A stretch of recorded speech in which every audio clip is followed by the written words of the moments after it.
Welcome back, everyone. You're probably familiar with Tinkerbell, her antics, and her fairy friends, but did you know about a fairy legend that you can find in your yard? Our Joey Barnes is with Dr. John Long to explain in this week's Next to Nature.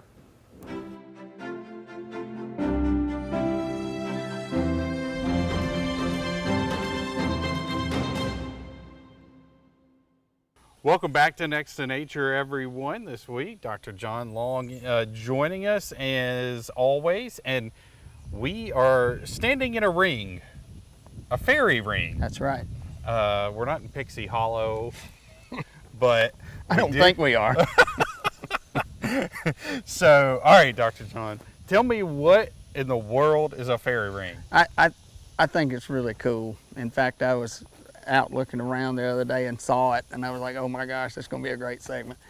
A fairy ring usually appears after we've had some wet weather. Of course, we've kind of dried out now, but so a spore in the ground is activated, and there's basically this strand. It's called a mycelial strand in the ground, and that thread or string grows in a circle, and it actually makes a loop, and until it joins back together, and then it'll sit there for a while until conditions are favorable, and then all the mushrooms will come up. So you can see it sometimes as just a band in your yard, but that's just right before the mushrooms come up. Now, do only certain types of mushrooms do this, or is it one particular type? Multiple types. The only ones I've noticed are these cap mushrooms that we see here that are prevalent. There may be, but these are the only ones I'm aware of. Okay, and so talk about these type of mushrooms and what they are, and I'm guessing you can't chop these up and put them on a salad. I would not, no.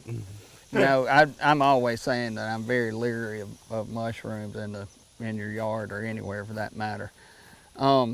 Most of this is basically what these are. Mushrooms are they're a reproductive stage. They're going to release spores, transmit the fairy ring in other areas. So this is a type of moving the fairy rings to another location. So maybe a neighbor or something might see something right. very similar. That's correct, and it'll be because of these mushrooms here. Now, the really cool thing about fairy rings is there's some lore behind them. And one of the things is well, there's several things. One is that they bring you good luck. So we're keeping our fingers crossed. Yeah, we'll get for some sure. good luck. It also is, like you said, a fairy village. That's also one of the concepts, and one of the more mystical parts of the whole thing is they say if you step in one, you might disappear, become invisible. Well, we're still here. We're still here. Right now. Not yet.